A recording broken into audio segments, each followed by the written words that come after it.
welcome to Nonstop. It's the official and season show of Kirk, Herbstreit, and Joey Galloway. Your first stop for all things football, college and pro, every Monday.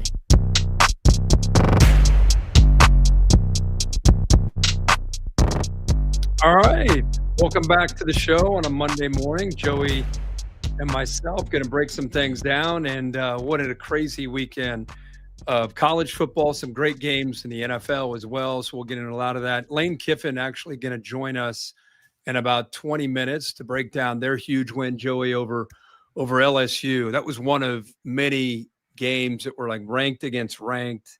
You know, what's going to happen. Just a quick story before we get into that. I always like to take my dogs for a walk while you're on the treadmill running. What are you running these days on the treadmill? 10 miles an hour?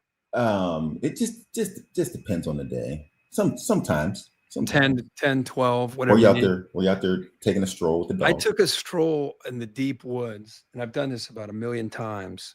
And if you would have had a camera on me, you would have enjoyed it, because one of the dogs must have gotten near, and they're off-roading, a queen bee.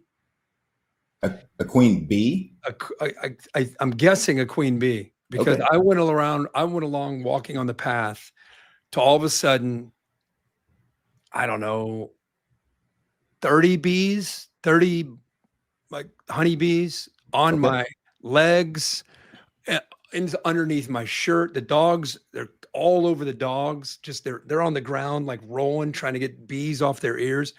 It was like an absolute attack on me and the 4 dogs of bees. Okay. And like I said, if you would have been filming, luckily I'm not allergic to bees. I probably got stung 15 times. What did you do? Like you take off running? Took off running. First I was like trying to get them off. They were everywhere. I'm trying to get them off me. At first I thought, are there fire ants here that I'm not aware of? Like what is happening? So I'm just like getting them off me. I look on the dogs. They're covered on the dogs. I'm like taking my hat, trying to get them off the dogs, and they're stinging me. I just started. I said, "Come on." That's Huh? the part right there. That's the bees are stinging me and the dogs. Yeah. I take my hat. I'm trying to get the bees off the dogs. Yes. See, I know. I'm not. I'll take this pain. is where we agree on a lot of things in life. We're aligned on a lot of things in life. Danger think it was a comes, here's mistake? bees. You are getting them off the dogs. Yeah. I mean, they're all over their ears. They were everywhere. You're getting stung, and I commend you for that. I'm about to go down, but I'm getting those damn bees off the Get dog. off my dogs. Exactly. You can take me out. Yeah.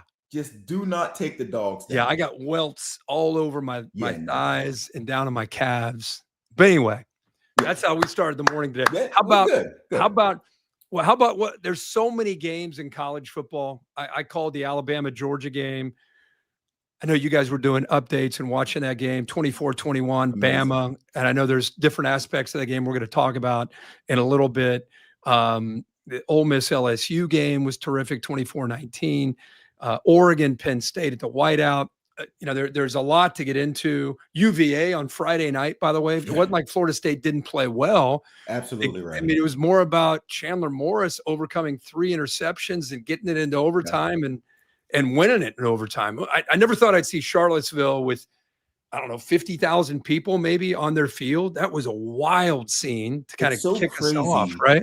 We do this every year where it's like Florida State knocks off somebody, and it's like, look at the rest of their schedule, and there's nobody ranked. Oh, they got Miami on there, but I mean, when you look at the ACC, they really don't have much to deal with. They knocked off Alabama early. They get hot, and it's like, oh gosh, you're going to run through the rest of these teams. Miami's an issue, and then it always happens that on an innocent Friday night, you look around, and it's like Florida State, who we praised so much the first week because they just dominated Alabama. Yeah. And then they lose the week before going to Miami. So now they go from a narrative in Florida State. It's like, hey, man, we're back. We're feeling terrific. It's great. Yeah.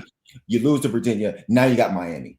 And it's like, now we got to rebound, because if we lose 2 in a row, this whole thing could go one way or the other. It could crumble and go in a different direction 2 weeks after feeling terrific about yourself. Yeah. And Joey and I, we have fun listening. Joey and I used to do a radio show together years ago, and it's fun to take calls. We obviously aren't going to take calls on this podcast. We're only on for an hour. So we're going to hang out here and talk for a little bit. We're going to bring Lane Kiffin in here in about 15 minutes or so. After we get done talking to Lane about their big win against LSU, they have a bye week this week.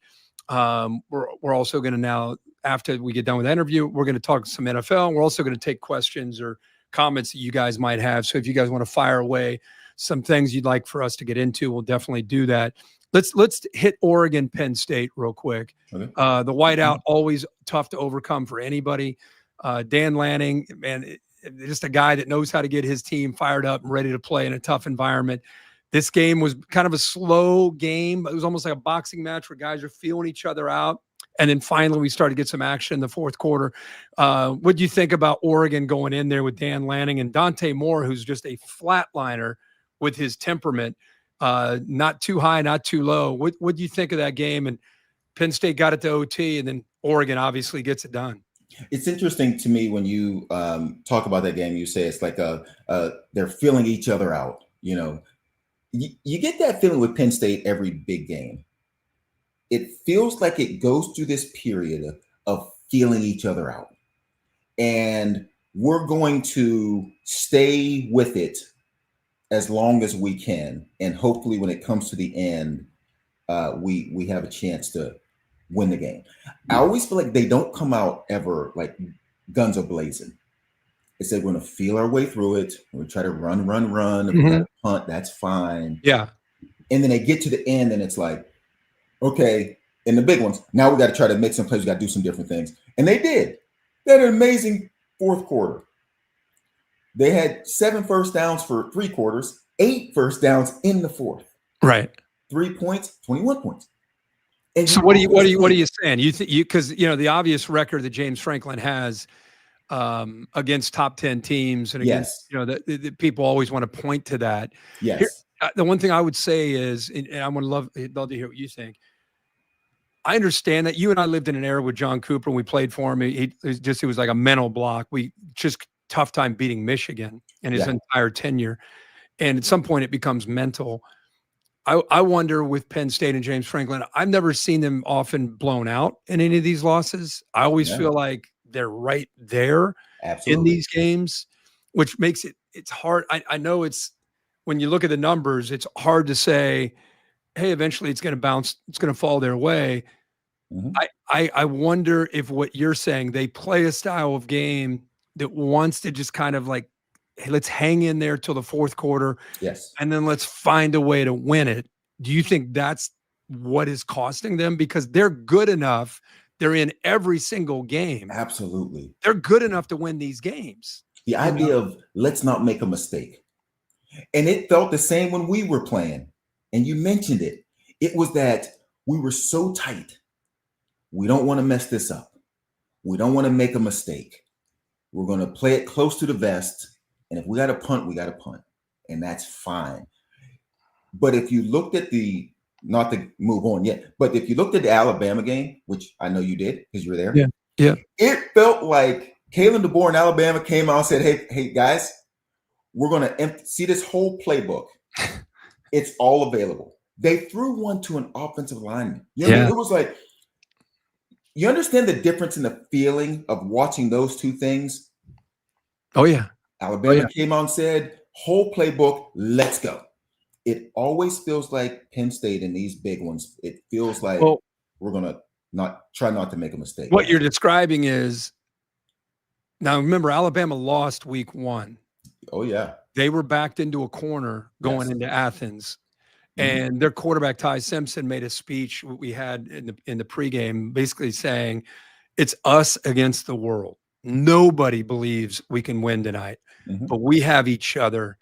I know what this group's capable of doing. So I think it was a mentality of playing and coaching to win versus what you're describing. The way you describe it, to me, sounds like playing not to lose. You remember that feeling we had when it was like when we had those are two different mindsets. when we had Ronnie Hudson, and it was like, don't make a mistake, guys. Yeah, it's Don't- playing not just to lose. Don't, and it's a different feeling, and it will keep you in games. Yeah. Because like you said, Penn State doesn't get blown out. Mm-hmm. They're right in there. Yeah. And that mindset takes away from the whiteout, the night game, you're at home, and you're always playing. It's 3-3. Oh, then we get down 17-3. Now all of a sudden, the whiteout, the crowd, the being on the road, none of that matters.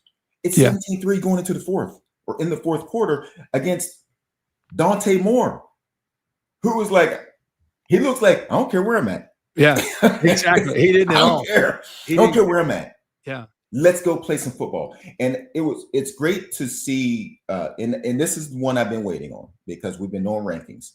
And I didn't have either team in my top five. We just hadn't seen them play anybody. Yeah, sure. You know what I mean? And they hadn't played anybody. Yep. So I just need to see him play somebody, to see if Dante Moore is what we thought he was when they were playing nobody. And he's a real deal. Real deal. Now we know. Now you know. Now you know. And that's what last Saturday was, kind of find out Saturday. Yes. And we found out a lot of things. Oregon, by the way, moves up to 2. We'll talk about that in a little bit in the current AP and coaches rankings. Let's touch on the game in Athens because it is really hard to go into Athens and play Kirby's teams, as we know. They have a mentality. But Alabama, to their credit, the execution on third down, Ty Simpson, after looking kind of like the Florida State game was our only other time we've seen him on the road as a starter. It looked like it was maybe too much at times. This dude was in a zone, executing, offensive line, pass pro. I mean, what were they? The first 7 or 8 third downs, just like it was just like a Tuesday, Wednesday practice, just everything. They would try, a stunt with the end down, the tackle over, blitz a linebacker. It was like, oh, okay, no problem. Boom, pick that up. I mean, the offensive line was sensational. The mindset of going in, nobody believes in us, play with a chip on your shoulder. Head coach, you imagine being Kalen DeBoer after following Nick Saban, having the year you had last year, you open up, losing to Florida State. Everybody's down on you. And his team, as you like to say, circle the wagons. They really showed up with an attitude of, we are here to get this done. And Georgia came back. Georgia's not going to go away. They're going to fight back. But my memory of that game is Ty Simpson, the offensive line, and the mentality after losing to Florida State, basically like, we're about to show you guys we can play with people. That was an impressive game. Think about the track there with Kalen DeBoer. When you get there, you go 9-4 last year. You lose to Oklahoma late to miss the playoffs. You go to a bowl game, you lose to Michigan, who can't throw pass. Yeah. And then you lose to Florida State. It couldn't be any worse. I mean, if he loses that game, yes, you can imagine the talk shows down there with Paul and the boys. Oh, we gotta fire this guy. He's done. From his front lawn. Yeah.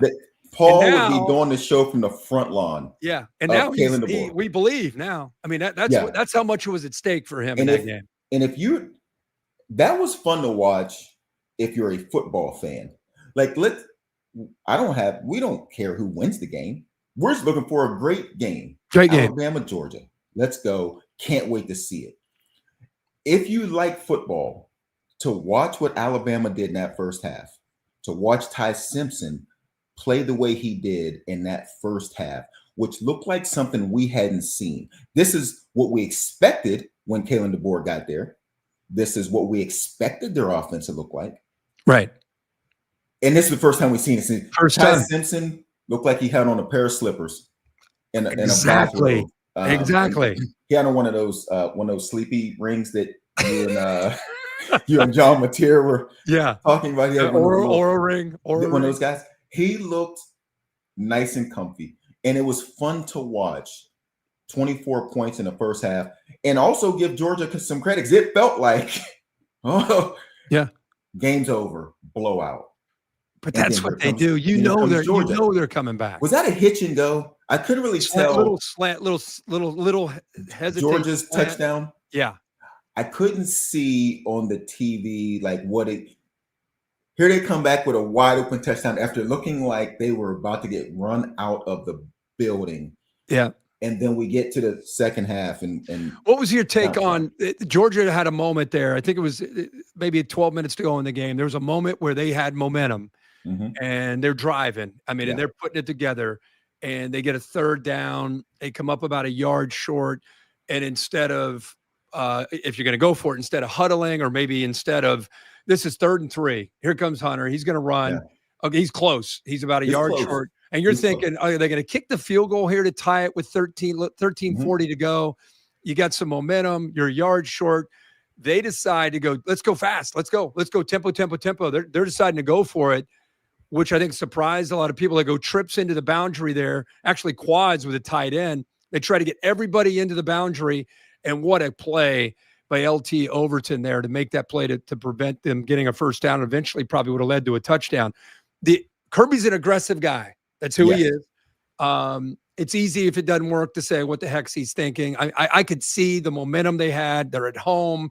And if you stop them, if we get stopped, they're inside their own 10-yard line. Yep. Just your thoughts on the decision.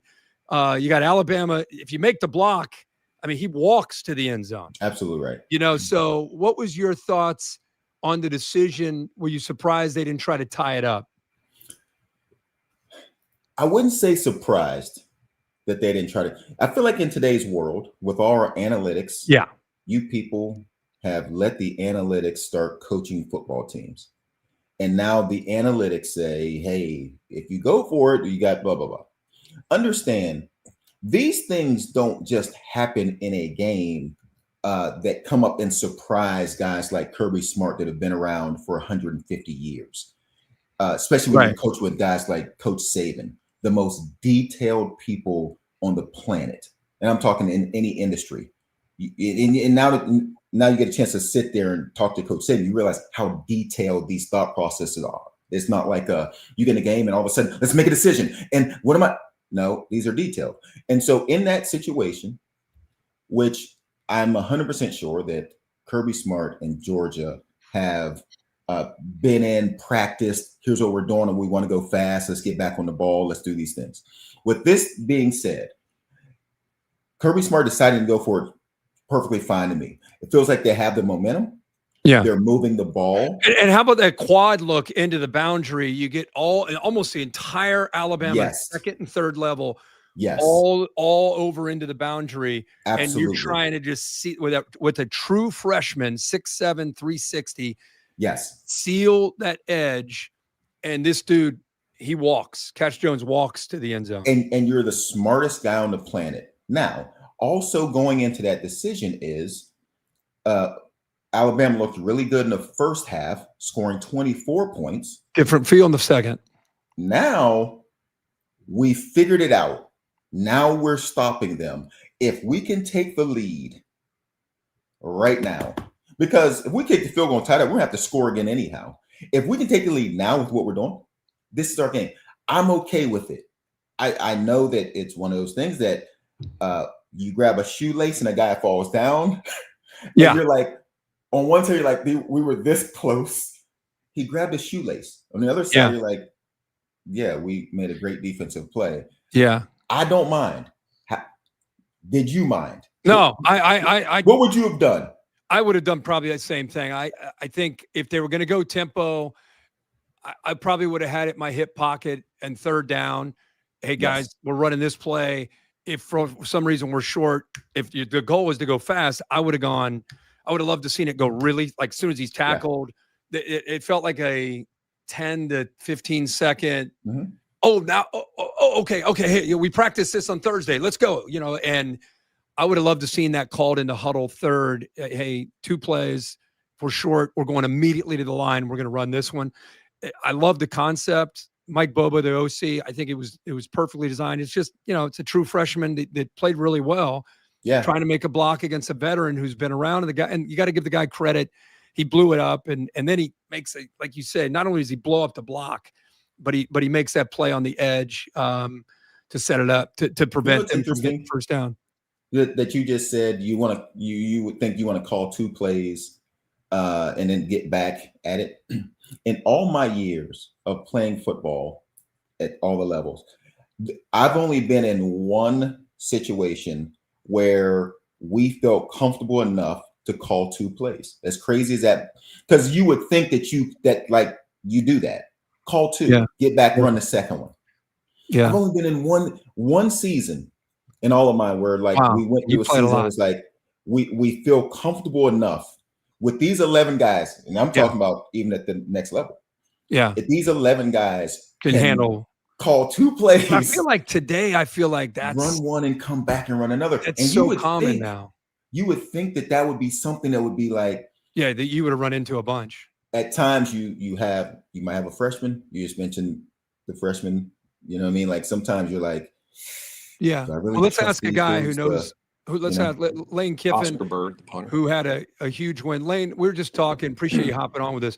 I don't know if you saw that play sequence in the Georgia game where Kirby decided to go for it. It was a 3rd down play, 3rd and 3. Hunter ran left on a zone read play, came up about a yard short. They waited, kind of looking, are we going to go? They're down 24-21, 12 minutes to go in the 4th.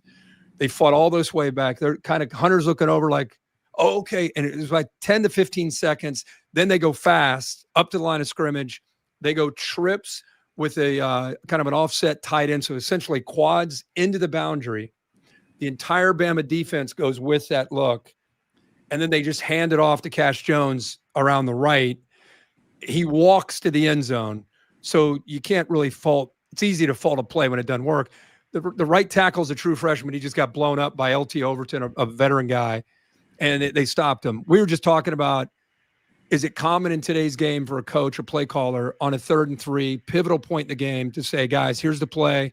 If we come up short for some reason, listen to Hunter. We're going to go fast up to the line of scrimmage and get this next play off. Because it just was weird that they didn't huddle. There was some confusion, and then they went fast. I was just curious if with you, when you're calling plays, is that something you do, call 2 plays at once? Yeah, I didn't see that series there. But I heard you guys right before, and Joey say that about how long he's played. And here it is right here, if you can see it. Okay. Hunter goes left, 3rd and 3. They're at the 7-yard line. He gets tackled. It's kind of like, did we get enough? No, I think we're a little short. So, they're kind of figuring it out. I'm sure now they decide, okay, guys, let's go with that play. I'm sure they did it maybe on Thursday. Look at the formation, trips with the tight end. Look at Alabama reacting. Look at the right side of the defense. There's really no one there, but 22 Overton makes a hell of a play to blow that play up.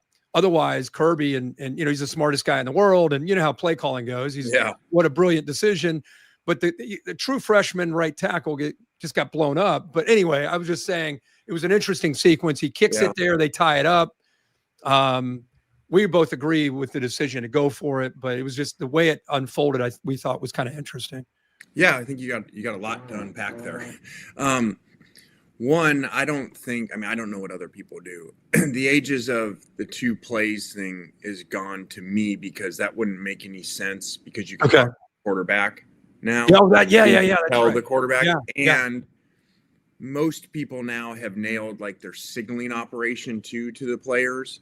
Where old school we used to huddle, and John Gruden would give Joey Galloway a play with 14 words in it and all that stuff. So fast and done that I don't think the 2 play fits anymore. And here's the thing, and this is actually a thing with when I got to Coach Saban that we would have to go through and figure out. When you go really fast, like what Kirby eventually did there, he had to make the decision what to do, and then he must have told it to the coordinator, and the coordinator said, okay, run, gas, whatever, put everybody into the boundary, run the zone play. And Coach Saban used to talk a lot about, like, there's 2 philosophies there, and you can go big and you can go slower, and then you can get the right looks because you have time to check and go away from different looks. Mm-hmm. But you also got to block a lot of people when you do that. When you go fast like that and you give exotic formations and everybody's got to run into the boundary, you screw the defense up more, but you're also not going to be able to get the perfect look sometimes because everything's so fast and you're just snapping the ball. And sometimes the right tackle might get beat. So there's give and take to those 2 things. Yeah, it makes sense. And I think most people now, we really have those. We spend a ton of time on 4th downs. and in practice. And so between Charlie Weiss and I, like, it's ordered exactly. So when that 4th and 1 or that 4th and 2, even on the hash, that's all figured out in advance. And so we try to go really fast in those situations. And I try to tell him before, you know, might be 3rd and 3, and say, hey, if it's 4th and 1 or 4th and 2, we're going to this play or that play. If it's 4th and 3 or more, we're going to kick the field goal. So that way there's no conversation. It's just immediate. Marked. It's not like, okay, let's go. And then but does that correspondence happen immediately? Let's say Hunter gets tackled and he's short. He's on the ground. Are you already talking into his ear that fast? Does that signal start that quickly? Yeah. We've said it before, so he doesn't hear this part. I've already said to Charlie on the 3rd down, if it's 1 or 2, we're going. If it's 3 or more, we're kicking. Then immediately in that play, he already knows if it's 4th and 1, it's this play. If it's 4th and 2, this play. So he's saying it to the quarterback as soon as that play's over. He's saying, and that's what I was wondering within the NCAA. This correspondence, how quickly does the communication start? Is it literally the second the previous play stops, the whistle blows, right then it opens up, his ear opens up, and you can start talking to him? Yes. As soon as that ball hits the ground, they click it back on. Incredible. It goes off at 15, and then it comes back on, right away. So we can get to him really quick. Okay. And I think that's been a big thing. I don't know how much it's talked about, but in college football, that we get to do that, but the defense gets to do that too. And I think it's allowed younger or less experienced players to play quick, like quarterbacks. You're seeing, like, look at ours. He wasn't even here in the spring, or sometimes these linebackers may have just transferred in somewhere. Well, when the defensive coordinator talks to him, like, think about Whit Weeks. He got to hear all that stuff. He's got a great coordinator, great player. So they're hearing all the stuff too. And he's telling him, hey, Trinidad's, body language is this, or the left guard's back 6 inches, because they can see that as coaches, to tell him, be ready for counter or whatever it is. So it's pretty amazing to think of all that that goes on. It really is. That was always there, but we couldn't get it to the players. We would just be yelling, hey, it's counter. Hey, Perkins is blitzing. We can tell this tendency, and we can't even get the information to him. Now we literally can say it to the quarterback, and he can tell the right tackle. That's cool. That is so crazy to me. And I guess I didn't even thought about that part. All the daggone studying we had to do to figure out on 3rd and long, this team is going to be 42% blitz. You didn't have to do that anymore. You literally tell the guy. That is amazing, Coach. So when you look at you guys are bye week this week, then you're off, and you come back Washington State, and then after that you got a couple of tough ones there. As far as the way you guys,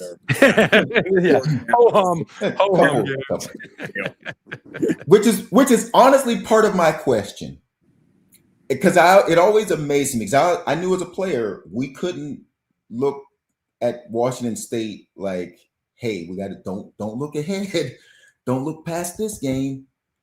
How do you guys do that? Because to your point, there's Georgia next, but how do you not get tripped up by Washington State with Georgia next? Yeah. So we have a bye, like you said. So you'd always have that issue to figure out normally without an extra week. So for instance, for us right now, we're in here working on Georgia, but that's not taking away from Washington State. We're going to get to Washington State at the end of the week and still have a full week for them. So we're working on ourselves, getting ourselves better in areas, trying some different players at some different spots and things, because my message was, who cares that we're 5-0? That doesn't mean anything. Don't start feeling good about yourself. Like, how can we get better? Because we're going to need to get better. We're going to have less penalties and win the turnover margin, and not just be able to win the game like we were Saturday without these critical factors and just outscore and outgain people. So we're working on ourselves, but then also we're working on Georgia today. What about that game last week? What do you take away? You're learning, I'm sure, at this point in the season a lot about your team when they get into these kind of games. What an impressive win. The nation sat back and watched that game, and just two really talented teams. What did you take away from that game? Yeah, I think so little now about your team, coming into a season. Someone joked how they even make point spreads the first week. Like you have so many transfer guys now, like so little. We have 4 returning starters on our whole team. It's supposed to be crazy rebuilding season and all that, but now you can still be good with 4 returning starters because a lot of these guys started somewhere else that are here. And so I think you really don't know going in. And I bet you if you take preseason rankings, by the time I don't even know, this week or a few weeks from now, I bet they'll be all flipped around, So I've learned that we've got a collection of some really good players that have made plays in critical spots now, but we still have a lot of work to do. And obviously, it's abnormal that your starting quarterback got hurt and your backup quarterback comes in and played so great and has done such a great job over these 3 weeks. So we definitely learned that we have 2 really good quarterbacks. How are you going to? What are you going to do? What are you going to do there when you have 2 really good quarterbacks that are healthy and ready to go with the way Chambliss is playing right now? Yeah, it's a great problem to have. I don't know that answer yet because we're not there yet. We don't play this week, and Austin's still getting back to 100%. And he was playing great when he got hurt. Even came in when he was still hurt and played and threw a touchdown in Arkansas the other week. So it's a really good situation to have. We have a game day call. I didn't think you would answer that question. I just kind of thought, because what I've learned is when I hang with Herbstreit and we talk to coaches, sometimes the coaches feel more comfortable because he's been around since the beginning of football, and it's like, well, I feel comfortable. Maybe I'll give some more information. You smacked that one right out my mouth there. All right. So, yeah, Herbie, your charm doesn't work on everybody. I was ready for that. ESPN said Heather here the Saturday, and I was like, it must be a big game. Heather sitting in the press conference afterwards, and Heather made sure to ask one question. That was it. Yeah. She flew all the way here for that. We do a call on game day every Monday, and Coach Saban's on the call. And one of the things he's really passionate about is your guys' new reality of your world, which is how do you have investment from players who aren't there for 3 or 4 or 5 years. They're there for a few months, maybe a couple years. So when you get into these Kirby having a tough loss or BK having a tough loss, it's different in 2025 to come into the locker room or into your team room on a Monday and talk about what we can still do, because you wonder, are guys that haven't really been through the suffering in a program, do they still have the same pride and buy-in to the program so they have some resiliency to them? How do you haven't had to navigate those waters yet this year, but I know you did last year. What do you think of that for fans? Just try to give perspective about what it's like having players. I don't know how many new players you have personally this year, but what it's like having guys that are just, they come in, they might be on their way out, as opposed to guys that are in the past, just they've been there 3, 4, and 5 years. Yeah, I just accept it for how it is and what it is now. And so I don't sit around and complain about it or expect them to be different. You're not going to have this team now at these places where every player is passionate about where they're playing and just going to give their all no matter what, because I wanted to go to Ohio State when I grew up and this is where I wanted to play. It is what it is. And there's independent contractors, and so I talk to them a lot about that, and I try to get them. And I said, we understand this is not the role that you wanted right now. Like you came in thinking this and you're just on special teams. But I treat it more like the NFL and say, but you need to do your job, because what you really want is you want to get to the NFL, or you want to get a new contract here, or go in the portal and get a new contract somewhere else. Well, guess what? The best way you do that is to play really well in the snaps that you have. So I just look at it as it is what it is. It's much more of a business now. And I try to understand how they feel about it, instead of going, hey, you guys all have to buy in no matter what, and you have a great attitude and you be excited to play, even if you're only playing 3 snaps of special teams, even though you started at the place before you transferred here. So I just try to be realistic. Yeah, no, I appreciate that. I'm just wondering, is it hard to, what fans I think sometimes underestimate is the ebb and flow of emotions of a football season, and how challenging it is to bring your A game. It's almost impossible to bring your A game every single week. And I'm just curious of the psychology of trying to always get your guys. What do you get them to like buy into? What do you get them to? Sounds like you get them to buy into more of an individual. Hey, you need to help you want to help yourself. You got to do what you do. We're asking you to play on special teams right now. Like that's where you try to tap into them.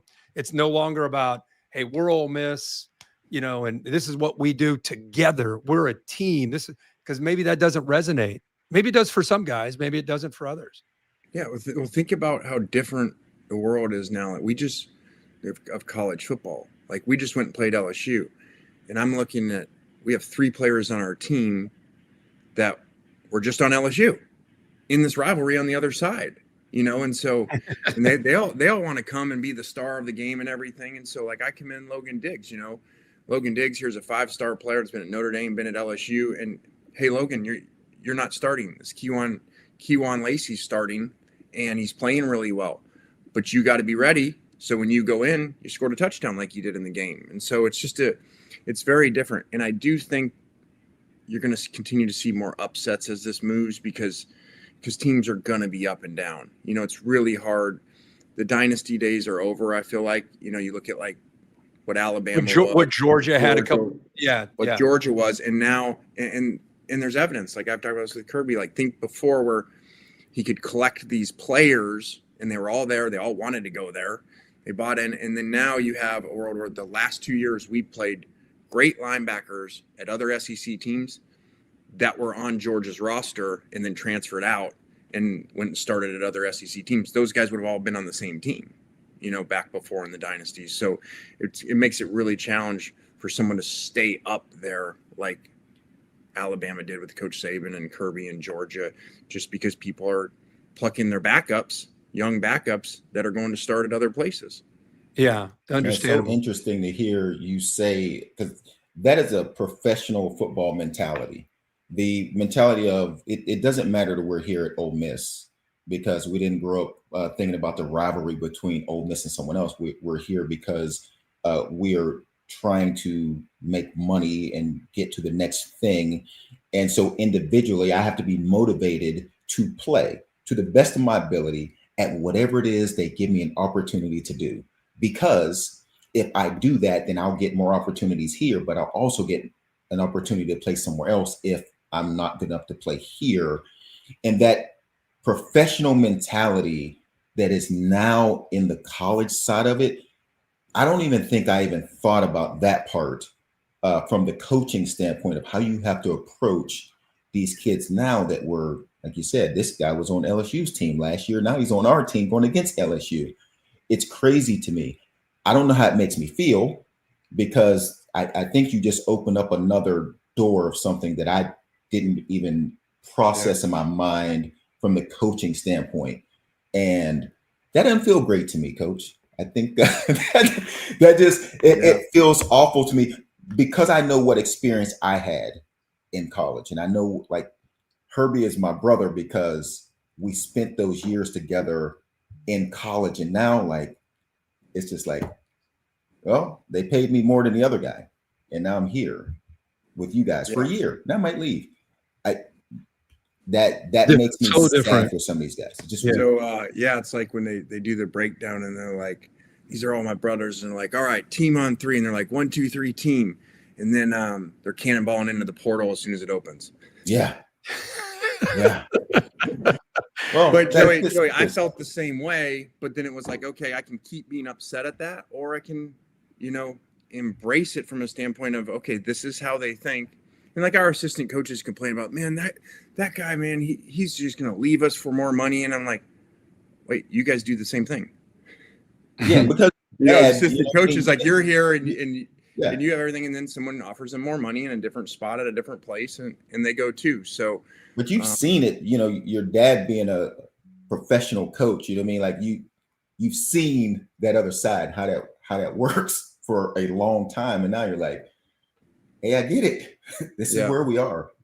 That is why I think you know, if it gets finalized, going from, I don't even know where it's at today, but going from 2 windows to 1, I think helps a tiny bit, just because think about these kids and now they have this access to money, and most of them think that that's going to solve all their problems if they get money. You know, then everything's going to be great. And little do they realize that's not going to happen.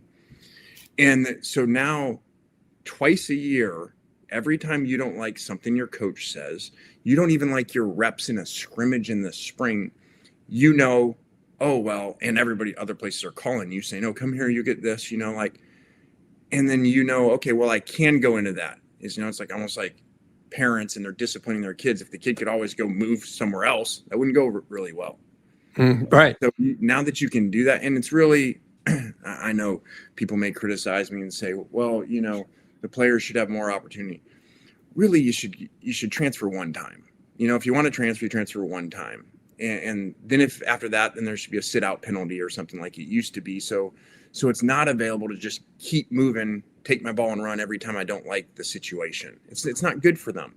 No, teach them good things, because that's not, in the real world, that's not going to go real well. No. I mean, and your job and our job, being a parent, being a husband, whatever it is, like the valuable lessons you learn in football, even though when you're 18, 19, 20, 21, 22, you don't always like them. But man, when you grow up and you look back, you thank a guy like you thank a guy like Nick Saban, like, man, you were a pain in my ass when I was playing for you, but guess what? You taught me a lot of things that I didn't want to listen to, and I just hope that part of coaching, you hope, can still be there. You know, like what your dad did and what you've done, even though you're adjusting, you hope coaches realize the impact that they still can have on people, you know, and not just you better win or you're fired, because that's real in your world too. Yeah. And hey, you better get enough players. We better spend money. Like sometimes I just feel like we're getting further and further away from what the three of us love about football. Yeah, you know, that's why that's some way to rein back in, you know, the amount of times you transfer, you know, and get back to, it used to be if you transferred, you guys knew if you transferred, you had to sit out a year, you know, so maybe you get to do one, but not a second and a third, fourth, because that's usually not good for the kids. Like you said, what are you teaching them? And what I really don't like is then some people have started to coach differently, and they're not on the kids as much, and they're not holding them as accountable, because it's like, well, if I do, they're going to go transfer. Yeah. So now we're back to going to like the parenting thing, you know, okay, well, if my kid can leave all the time, you know, and go somewhere else, and that discipline maybe not working very well, you know, versus they know they got to be in the house, so they don't do it, you know, they're losing their phone or whatever it is. Yeah. Some accountability. So that system's really not going a good direction for them. And then all of a sudden they're done playing, and they thought everything was great. They went all these places, and then now they go in the real world and get a job, and went, oh wait, I don't get to do whatever I want or talk to my boss that way. Take a pay cut. Yeah. That's the biggest thing. They're going to take a pay cut when they leave college and go to the real world. 98% of them are going to be taking a pay cut and go. They're going to be like, wait a second, where's the money? You know, and so that's their reality. We could talk for hours on this, man. Thank you for hopping on with us. Know you have a bye week.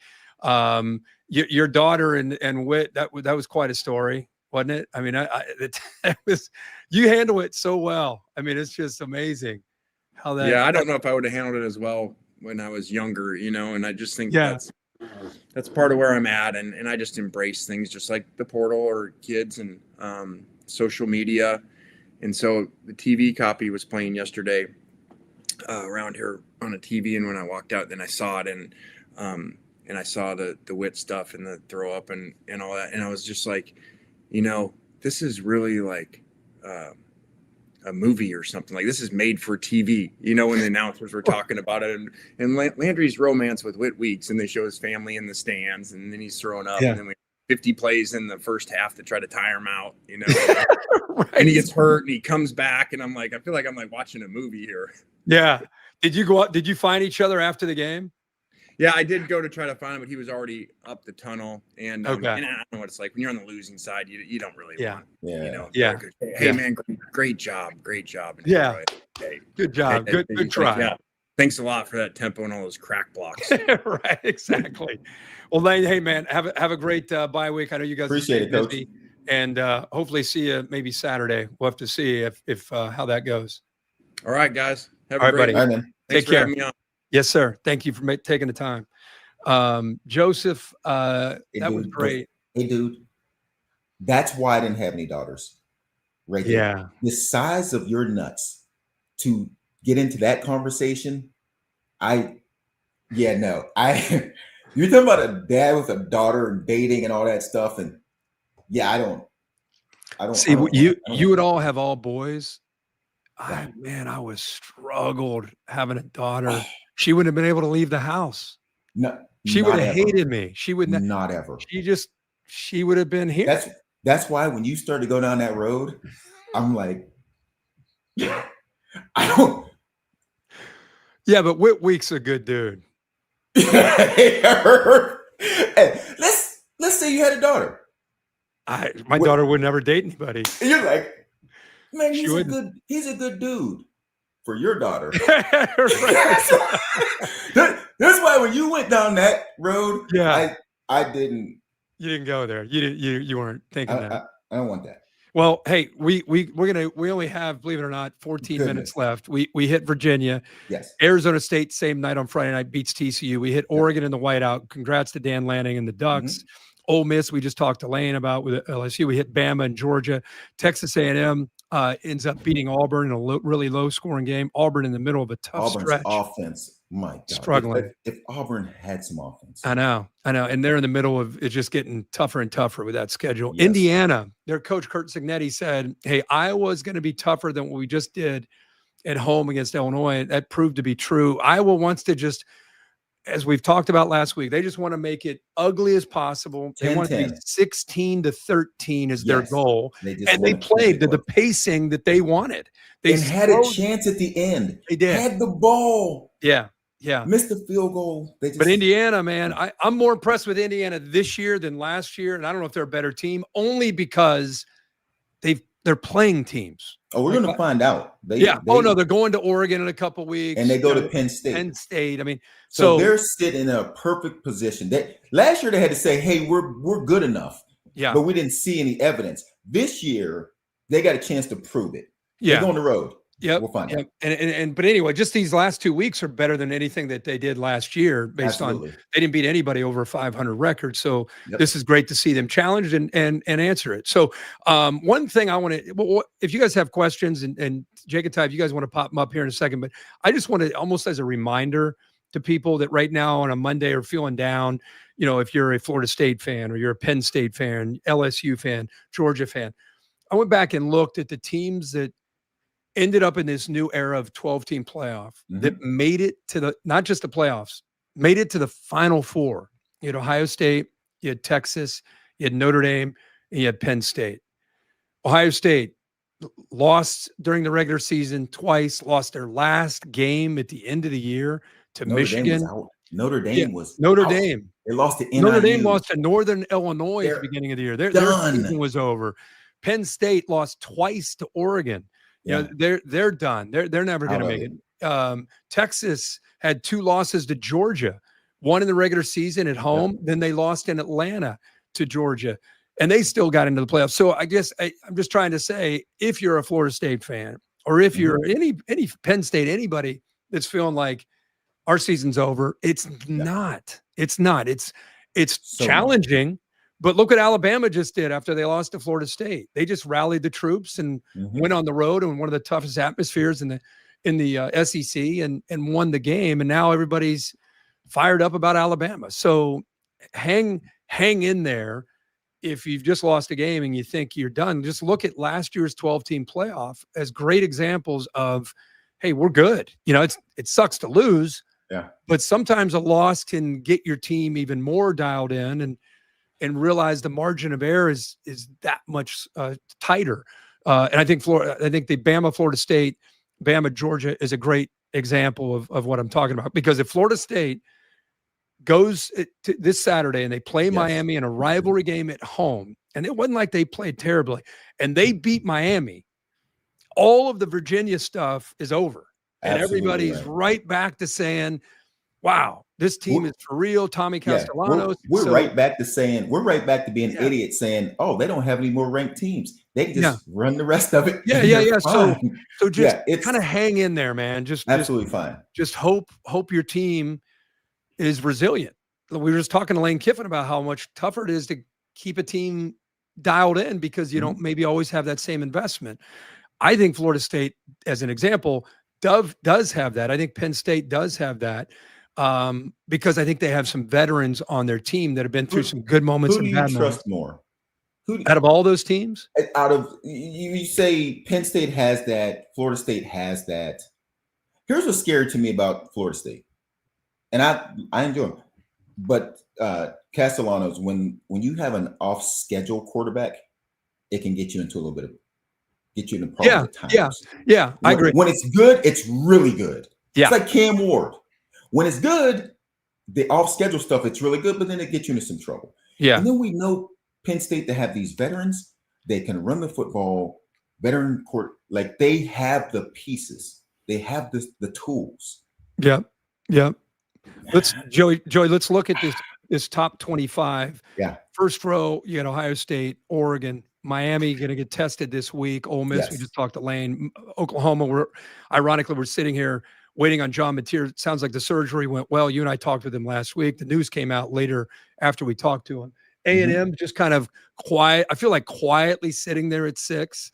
We get Penn State, Indiana, Texas. There's Alabama back in the top 10 after that loss to Florida State. You got Texas Tech, who's unbeaten. They got Houston this week. You got Georgia right there, even after a loss. You got LSU right there after a loss. Iowa State undefeated. Tennessee, I really like the Vols. I think they're good. Vandy, undefeated. They go to Tuscaloosa this week where College Game Day will be. Georgia Tech, I love this team. Florida State, a lot to love about that team. See if they can bounce back. Missouri, sitting there. Michigan up in the top 20. Then you Missouri got Notre might Dame. not be getting enough love. Who? Which Missouri team? might not be getting enough love, but Fair. But it's coming. It's coming for them. You know what I mean? They'll have a chance to Notre prove their Dame, point. Illinois right there. We got BYU who avoided a scare against Colorado. There's Virginia. Congratulations to them up in the top 25. And we got ASU after a loss early. A lot of people have forgotten about them. They're still in striking position, so they're up in the top 25. What do you have? Where are you? My at? top 5. I and again, like you, I respond to the results. I got Ohio State, who I didn't even have up in the top. I had them like 3 or 4 last week, but I wanted to see them. I have more respect maybe than the average fan for a trip to Seattle. I knew that was a tricky game for them. I thought they're right now. I feel like with Julian saying they're leaning on their defense and let's play high percentage pass game. Let's not lose it with a young quarterback who's gaining confidence each week. And I wondered if that style would be enough on the road, and clearly it was. But they were all over Damon Williams as a defense, played incredibly well with Matt Patricia on that side. I got Oregon right there. It's like 1A and 1B. Ole Miss, I got a 3. And then I got Miami and Florida State in my top 5. How about you? We are very similar. A couple spots here and there, move around here and there, which we all know doesn't matter at this point. Ohio State, I think to me is the clear cut. Yep. And I don't feel that there is a debate about that right now. And just because their defense has been amazing. And isn't that amazing? Think about what they lost on that side of the ball. They lost absolutely eight guys to the NFL. And I still hadn't seen anybody be able to look at it and figure it out. It just seems like it's confusing quarterbacks and offensive coordinators. Yeah. And then Miami, which I'm so looking forward to the Miami-Florida State game this weekend. Oregon was not in my top 5. As I mentioned, I just needed to see them. Now you see it. No word. Now I see it. Yep. I'm really interested in Texas A&M. I just think that they have some weapons. I think that Reed, the quarterback's been playing well. They just got to keep it going. And then Ole Miss, which, again, we talked about, they just knocked off LSU. I love the way Chambliss is playing a quarterback, which to me, I think if you have a quarterback playing well, it automatically gives you a couple more points. You know what I mean? It's like it just makes you feel better. And that's when you look at some of the teams we expected to be good, like LSU, like Clemson, and it's like Nussmeier doesn't look great. Something looks off. They can't run the ball. They had 50 some yards. Me. Yeah, it's like, what? That's not what we expected to see. And so, but yeah, we got another big weekend coming up. And I'm looking for in 2 weeks when Indiana plays Oregon also. Absolutely. Like, all this stuff is changing. And with LSU, keep in mind, I mean, we talk about Nussmeier, but Caden Durham, they're starting back, still trying to find continuity on that offensive line. Hopefully, eventually they find it. Yeah. Normally, we would get in some NFL, but man, with Lane, that was awesome. So much college football in this past weekend. We need a 2-hour show. We only have 4 minutes left. Let's answer some questions. We talked about how we have people fire up some questions. So let's get to as many questions. Go kind of rapid fire here with questions that people have. What do you think about the Arkansas situation with Pittman being fired? And they bring Bobby Petrino, who used to be there after all the stuff off the field and all that. He's already fired some assistant coaches this morning. He's 3 or 4 guys are out. So what do you think of that situation? I wonder, because now we're doing this thing where we're firing guys mid-season. Yeah, it's like the fourth guy, I think. Yeah. UCLA, Virginia Tech. It's like, hey, I wonder what that has to do with the portal and this transfer and when you can do these things. I hate to see it, but it's interesting you go back to Bobby Petrino.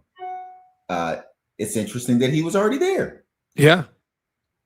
These things are interesting. For sure. Who's your Heisman favorite at this point? I'm not a big Heisman favorite in September kind of guy. Yeah. Game Day asked me that last week, and this was before the game. After Mateer was, I think, for everybody, until the thumb injury. I said Dante Moore before he played in that Penn State game, just because you're always looking for who's a guy that's going to play well in a highly ranked team. I feel like you got to try to think of future. Yeah. Like what's going to happen. Who I don't, with Mateer injured, do we have a front runner? I don't. I'm a voter. It doesn't even cross my mind at this point in the year. I don't. With Mateer injured, where do you have Oklahoma? Like, well, I'm like probably 6-7 range. Interesting. Yeah, without Mateer. No, they've got to show what they can do. I don't want to penalize them, yet. Okay. Now let's watch them play a game without him, right. and then we can evaluate who is the best one-loss team as we sit here right now. And there are a lot of good ones. I'll name a few of them for you. Right. Ready?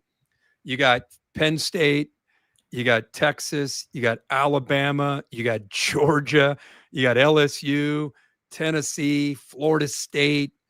A lot of good ones. Who can I throw a 2-loss team in there for you? Yeah. Notre Dame. Like, I think they would be. Notre Dame feels like they're in this same conversation with those teams. Jeremiah Love, it's like they said, hey, Jeremiah Love, we just here, take the football and make some plays for us. Out of those teams, who you picking? Georgia, maybe? Georgia? But Alabama's got 1 loss and they just beat them. I know. If they played again, neutral site.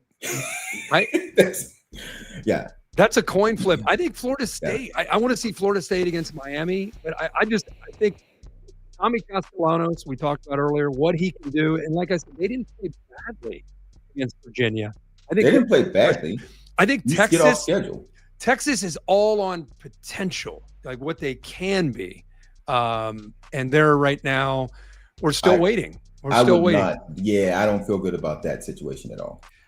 We have 30 seconds. How great do you like these double headers on Monday Night Football? I do. I got a better question for you, sir. Yeah. I believe our teams play tomorrow night at 9. I think they tip off at 9. Oh, see, we got to save more time. Are you going to stay awake? Cincinnati Reds. For the Reds? Oh my gosh. 9 o'clock tip off. That's a tough ask for me on a Tuesday night. I might have to take a nap during the day. Yes, it is. I'm going to be text you at 11 p.m. just to see if you're awake. See how my Dodgers are doing. You see how they got in, too. We lost. I know. And had to have the Miami Marlins beat the Mets. All right. Say you're the Mets, you got a $9 billion payroll and Yeah. you lose. Yeah. All right. Love you. Talk to you next week. See you in a bit. All right. See you.